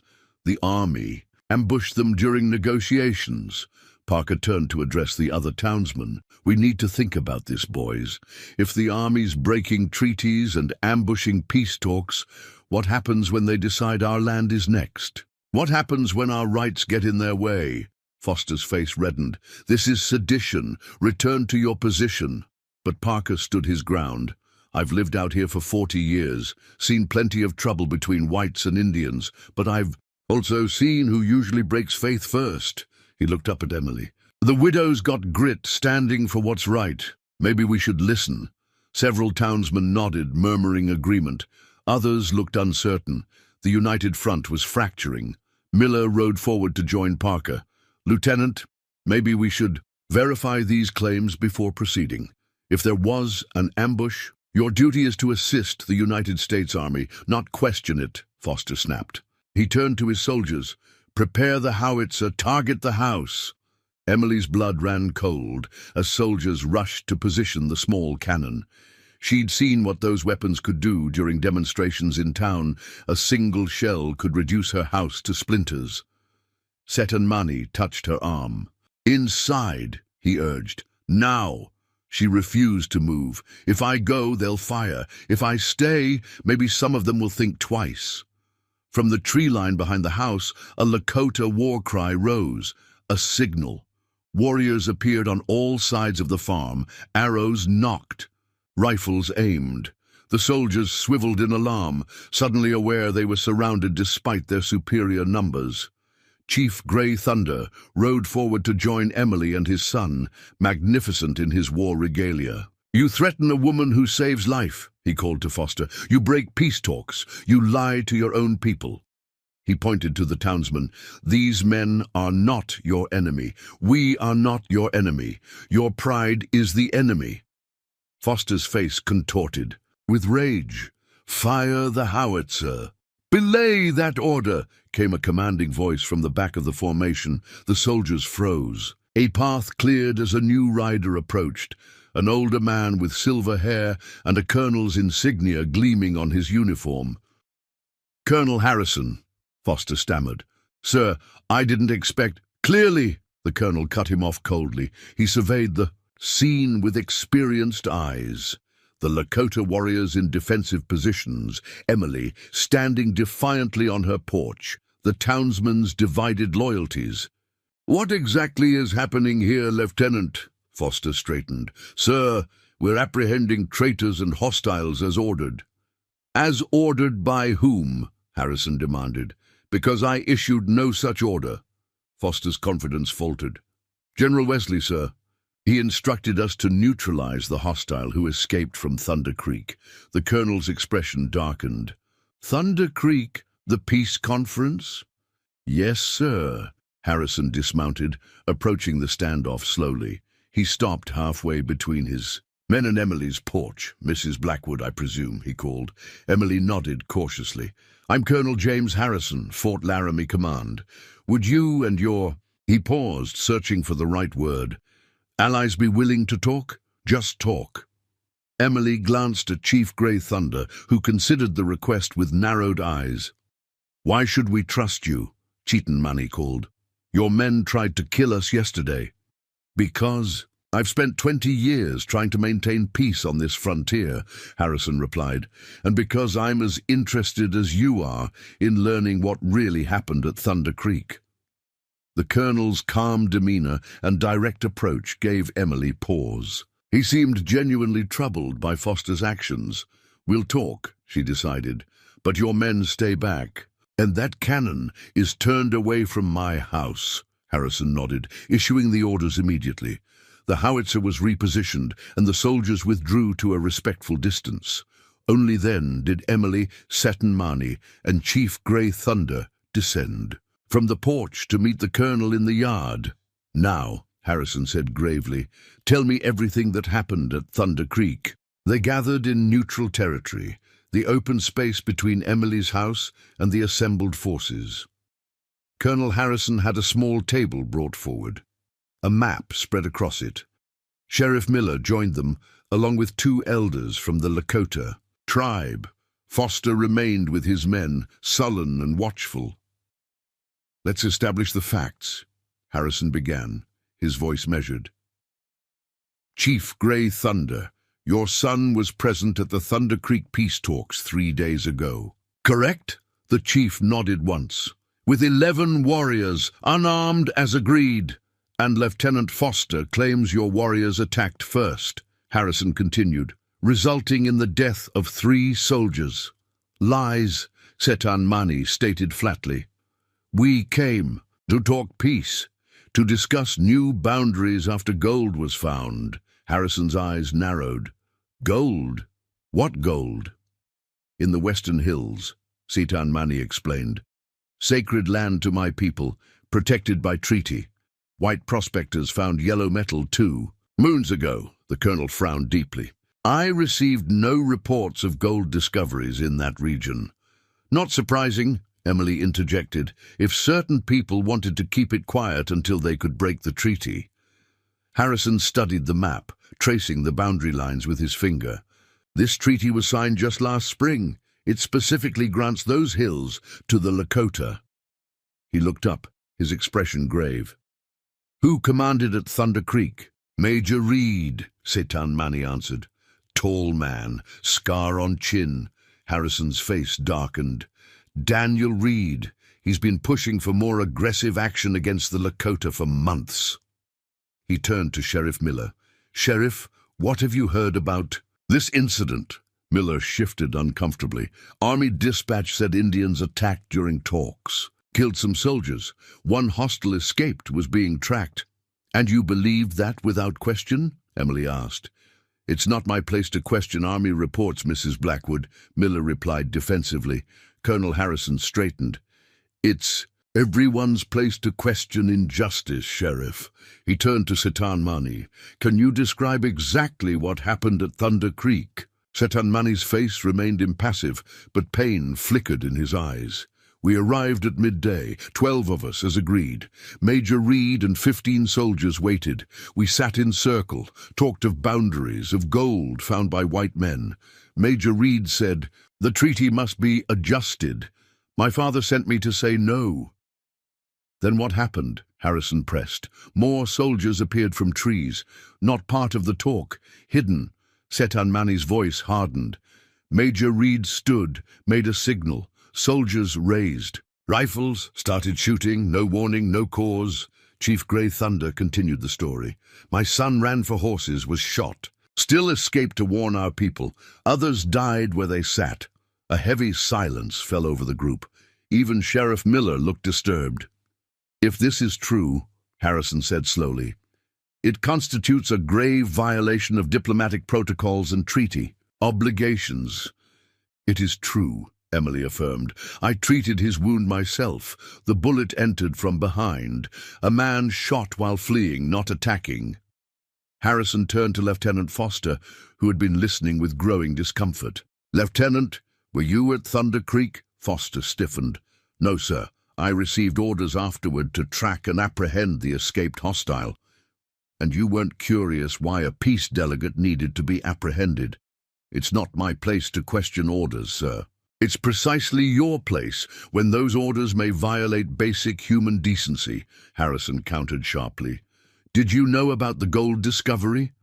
Foster's silence was answer enough. Harrison's jaw tightened.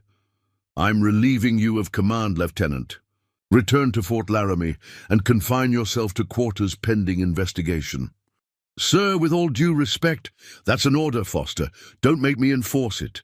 The lieutenant's face flushed with humiliation, but he saluted stiffly and withdrew. Harrison turned back to the group. "Chief Grey Thunder, I give you my word as an officer that this incident will be fully investigated. Major Reed will answer for his actions if your account is verified, which I believe it will be." The chief regarded him with cautious respect. "Words are easy, Colonel. Action proves the truth." "You're right," Harrison acknowledged. "So let me take action now." He straightened, addressing both his soldiers and the townsmen.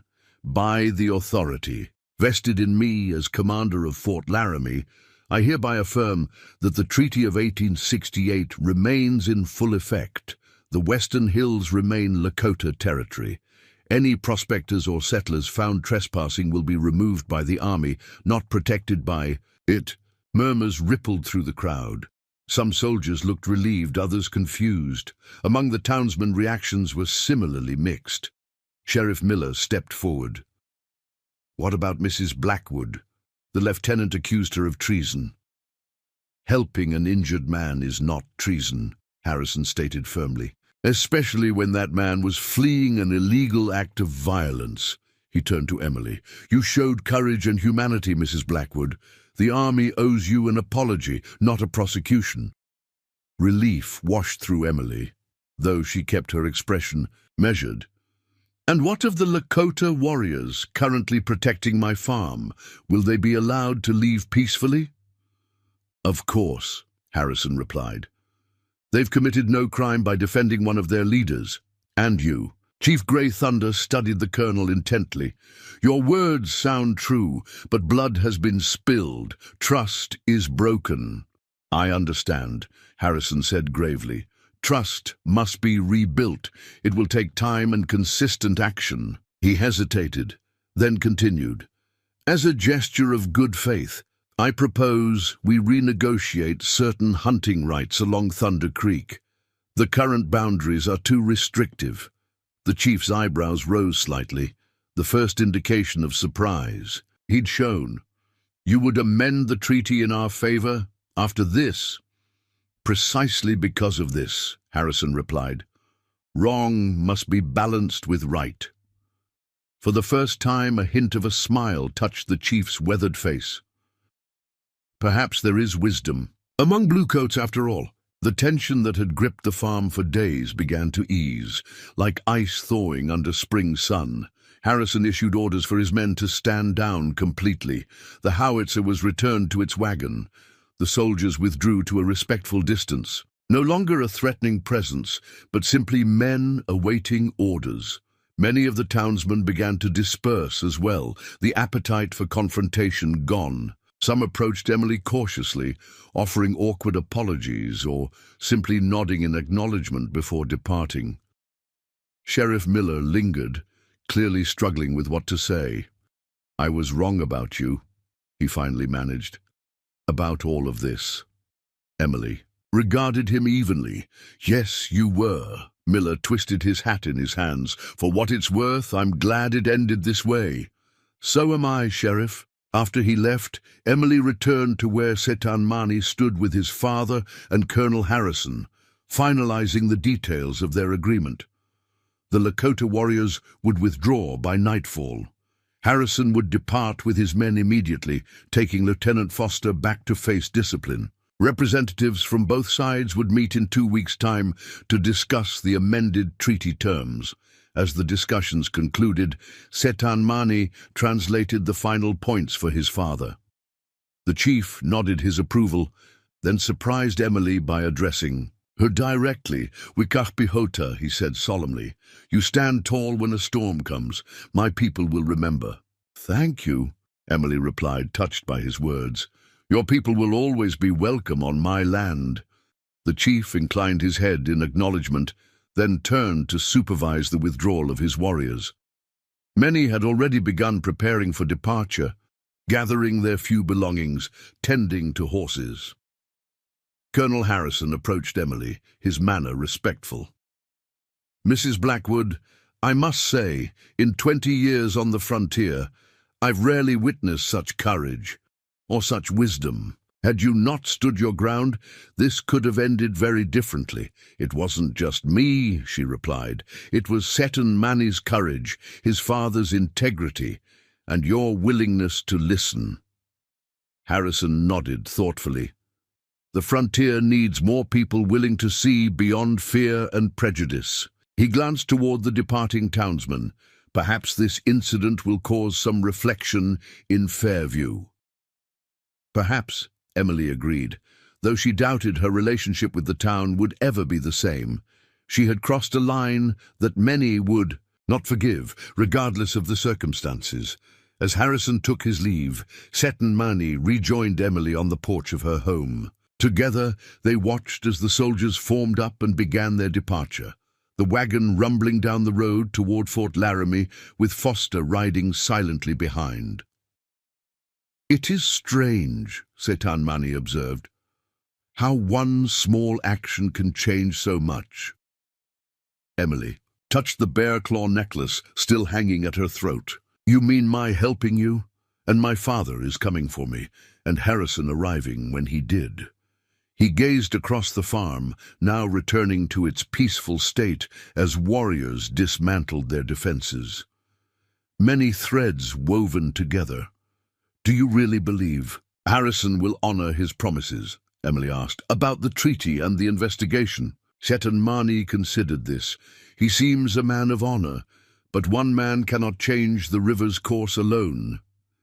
He looked at her directly. "That is why bridges between our peoples matter. Why does what you did matters?" The sun had begun its westward descent, casting long shadows across the yard. The day's events had transformed more than just the immediate crisis. Something fundamental had shifted, in the balance of power, in understanding, in possibility. "What will you do now?" Emily asked, suddenly aware that their paths would soon diverge. Setan Mani's dark eyes held hers. "Return to my people. Tell our story. Help prepare for treaty talks." He paused. "And you?" She looked out at her farm, the mended fences, the reinforced barn, the fields that needed tending. "Continue living, I suppose. Try to rebuild what was damaged." A comfortable silence fell between them, filled with things unsaid, yet understood. Then Setan Mani reached into a small pouch at his waist and withdrew something that glinted in the afternoon light, a simple bracelet of polished stones and silver beads. "For you," he said, holding it out, "made while healing, to remember." Emily accepted it with care, the stones warm from being carried close to his body. "It's beautiful. Like courage," he replied simply, "like the truth." Their eyes met, an unspoken connection bridging the vast differences between their worlds. In another time, another place perhaps.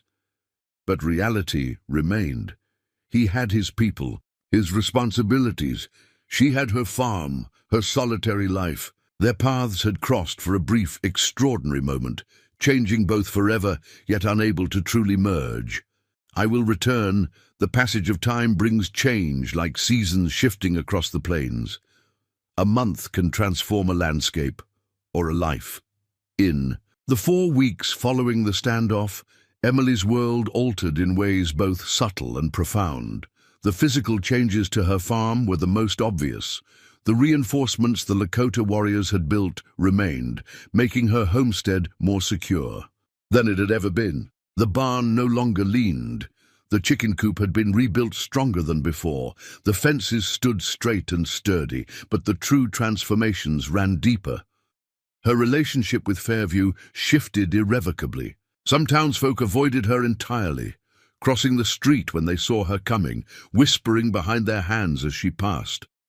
Others approached with newfound respect, offering fair prices for her eggs and vegetables for the first time since William's death.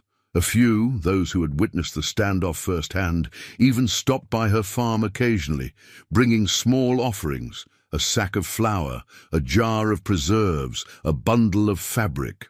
"Never thought I'd see the day when the army backed down," old Mr. Parker told her one afternoon as he delivered a repaired plough blade. "Made me think about a lot of things." "Like what?" Emily asked, pouring him a cup of coffee on her porch. He sipped thoughtfully. "Like maybe we've been wrong about the Indians, about a lot of things." He glanced at the bear claw necklace she still wore. "That was some brave thing you did, standing up for what's right." Emily smiled faintly. "It didn't feel brave at the time, just necessary." Sheriff Miller maintained a respectful distance, but when they encountered each other in town, he tipped his hat with genuine deference. His romantic interests had vanished, replaced by something that resembled genuine regard. News from Fort Laramie filtered back through travelers. Lieutenant Foster had been court-martialed for his actions. Major Reed faced more serious charges relating to the Thunder Creek massacre. Colonel Harrison had personally led an investigation, collecting testimony from both Lakota witnesses and soldiers with troubled consciences. And as promised, representatives from both sides had met to discuss amendments to the treaty. The Western Hills, sacred to the Lakota and coveted by prospectors, remained firmly in tribal territory. Additional hunting rights had been granted along Thunder Creek. It wasn't perfect, and no one expected the peace to last forever, but it was a step toward justice. Through it all, Emily worked her land with renewed purpose. The drought that had plagued the region eased with autumn rains. Her garden flourished. The wheat she'd planted late yielded a modest harvest. She preserved food for winter, repaired what needed fixing, and prepared for the cold months ahead. Each night, she stood on her porch and gazed toward the northern horizon where the Lakota lands began. And each night, she touched the stone bracelet Sitan Mani had given her, wondering if he remembered his promise. When the full moon finally rose, round and luminous over the plains, Emily tried not to watch the road too eagerly. She busied herself with chores, refused to count the days, pretended her heart didn't quicken at the sound of approaching hoofbeats that turned out to be passing travelers. He might not come. He had responsibilities to his people. The distance was considerable. The political situation remained delicate. There were countless reasons why a Lakota warrior, especially the son of a chief, might not risk visiting a white woman's farm. On the third day after the full moon, Emily resigned, herself to disappointment. She had just finished storing the last of her preserved vegetables in the root cellar when she heard it, a single horse approaching at an unhurried pace. She stepped out into the yard, shielding her eyes against the setting sun. A lone rider approached from the north, silhouetted against the golden light. Even at a distance, she recognized the straight-backed posture, the distinctive profile. Sitan Mani had kept his promise. Emily smoothed her hair and brushed dust from her skirt, suddenly self-conscious in a way she hadn't been since girlhood. She waited by the gate as he approached, his paint horse moving with graceful strides. He wore buckskin leggings and a fringed shirt, different from the one she'd cut away to treat his wound. His hair was braided with small tokens, feathers, beads, and what looked like a tiny silver bell that caught the light. The wound in his side had healed completely, leaving him strong and vital. He dismounted with fluid grace, leading his horse the final few steps to where she stood. "Wikapi Hota," he greeted her, his voice warm. "You are well." "I am," she replied, unable to suppress her smile. "And you? Your wound has healed?" Completely. He touched his side briefly. Good medicine, better healer. Emily felt her cheeks, warm at the compliment. Come inside. You must be hungry after your journey. They settled on her porch as the sun sank toward the horizon. Emily brought coffee and fresh cornbread, along with dried apple slices and the last of her summer berries. Jetanmani accepted the offerings gratefully, eating with the measured appreciation of someone who understood the value of shared food. Your farm looks strong, he observed, gesturing to the reinforced structures. Ready for winter. Thanks to your people, Emily acknowledged. I could never have done so much alone. A comfortable silence fell between them. The evening air carried the scent of autumn. Fallen leaves, distant wood smoke, the lingering warmth of summer's final breath. I wasn't sure you would come, Emily admitted finally. Jetanmani met her gaze directly. I gave my word. Many men give their word, she replied softly. Few keep it so faithfully. He nodded, acknowledging the truth in her statement. My father asks about you, wonders if Grey Star still shines alone. Emily's heart skipped. And what did you tell him? That I would see for myself. Another silence, this one charged with unspoken possibilities. Emily gathered her courage. How are your people? Has the new treaty brought any peace? Jetanmani's expression grew thoughtful. Some. Colonel Harrison keeps his word. Soldiers remove white hunters from our hills. But he looked toward the distant horizon. Change comes, always comes, cannot be stopped, only met with wisdom. What kind of change? More settlers, more soldiers, more forts. His voice held no bitterness, only a pragmatic acceptance. My father believes we must find new ways to survive, new paths forward. And you? Emily asked. What do you believe? Jetanmani was quiet for a moment. I believe borders between people are like lines drawn in sand. Wind blows, rain falls, lines disappear. He met her eyes. I believe in bridges instead of walls. The depth of his statement resonated within her. Here was a man who had every reason to hate white settlers, to reject their ways, to fight against their encroachment. Instead, he sought connection, understanding, common ground. Is that why you came back? She asked. To build a bridge? His gaze softened. I came back for many reasons, some I cannot yet speak. He gestured to the bear-claw necklace she still wore. You keep my medicine. Emily touched it self-consciously. Is that wrong? Should I return it? No, he said quickly. It belongs with you now, shows all who see that you stand between worlds, not fully in either, but connecting both.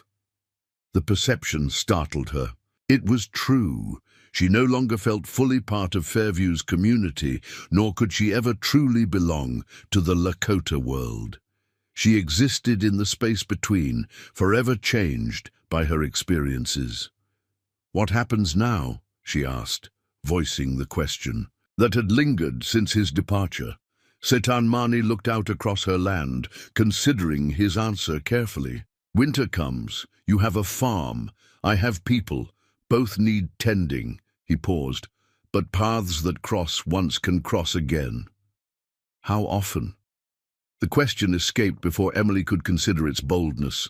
A smile touched his lips, rare and transformative, lighting his solemn features. Each full moon, if you wish it.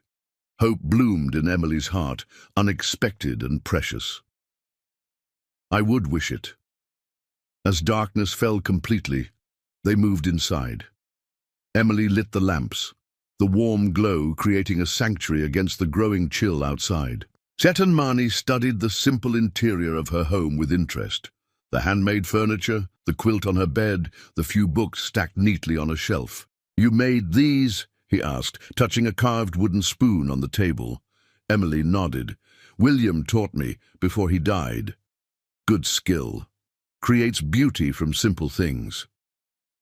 He removed something from his pocket, a small carved figure of an eagle. In flight, wings outstretched, for you. Made a journey here. The craftsmanship was exquisite, each feather detailed with painstaking care. Emily cradled it gently. It's beautiful, thank you. Eagle sees far, Chetanmani explained. Flies between earth and sky, belongs to neither, yet commands both. Like her, standing between worlds. As the evening deepened, they shared stories of growing up on the plains, of learning to hunt and track, of studying with tribal elders. Hers of childhood in Ohio, of traveling west with her parents, of meeting William and building the farm. Two lives so different, yet connected by common threads of joy, loss, and perseverance. You should rest, Emily said eventually, noting his subtle signs of fatigue. You've ridden far today. I will sleep in the barn, Chetanmani stated, rising from his seat. Emily hesitated, then found her voice. There's no need. The spare room is ready. He regarded her with a thoughtful expression, understanding the significance of her offer. Not just shelter, but welcome. Acceptance. Trust. Thank you, he said simply. That night, as Emily lay in her bed listening to the quiet movements of her guest in the next room, she reflected on the extraordinary journey that had brought them to this moment.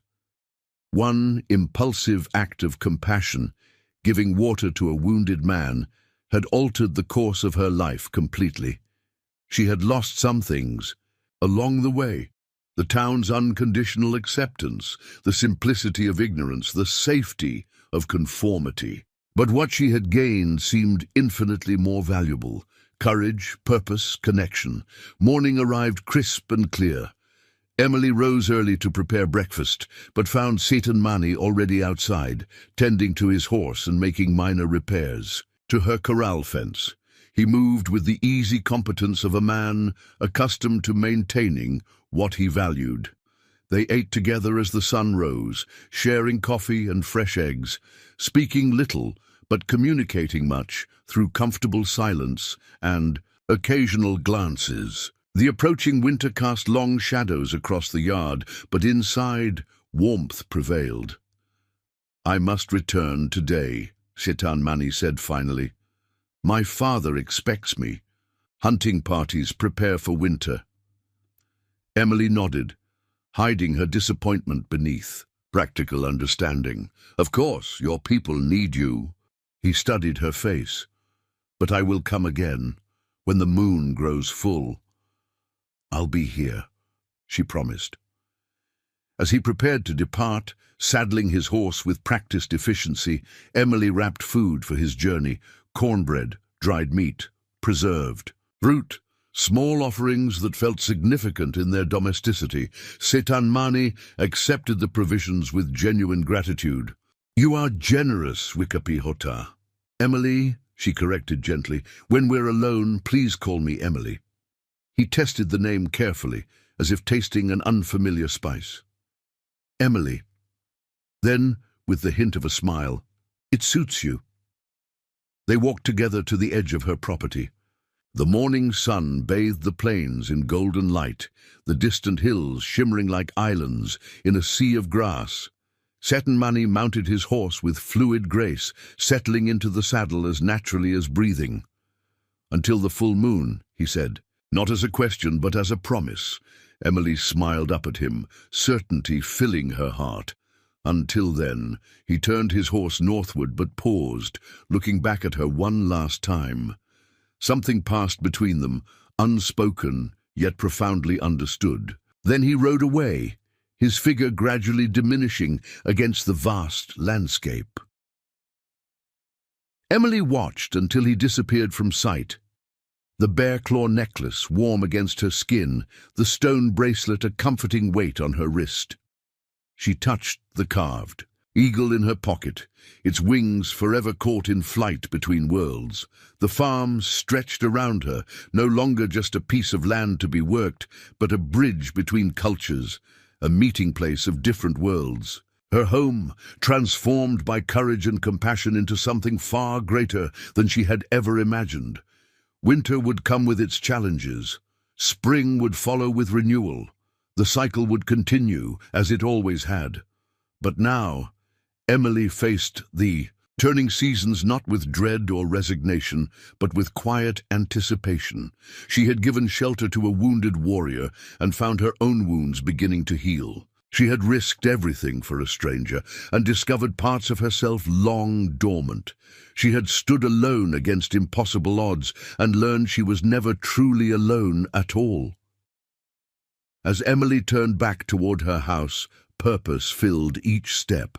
There was work to be done, preparations to make, a life to build, and when the moon grew full again, there would be a visitor from the north, a man who moved between worlds as she now did, carrying hope like a flame against the darkness. Some might call it an unlikely friendship. Others might name it something deeper, something still taking root between two souls from different worlds. Whatever grew between them would require courage, patience, and faith, qualities Emily now possessed in abundance. She paused at her doorway, looking back toward the northern horizon one last time. The morning wind carried the scent of sage and wild juniper, a reminder of that first fateful evening, when she had found a wounded man in her field and made a choice that changed everything. Emily smiled and stepped inside, ready to face whatever came next. After all, the bravest journeys often begin with the simplest acts of compassion, and sometimes the most profound connections form in the spaces between worlds, where courage meets kindness, and strangers become something more. Up next, you've got two more standout stories right on your screen. If this one hits the mark, you won't want to pass these up. Just click and check them out. And don't forget to subscribe and turn on the notification bell so you don't miss any upload from us.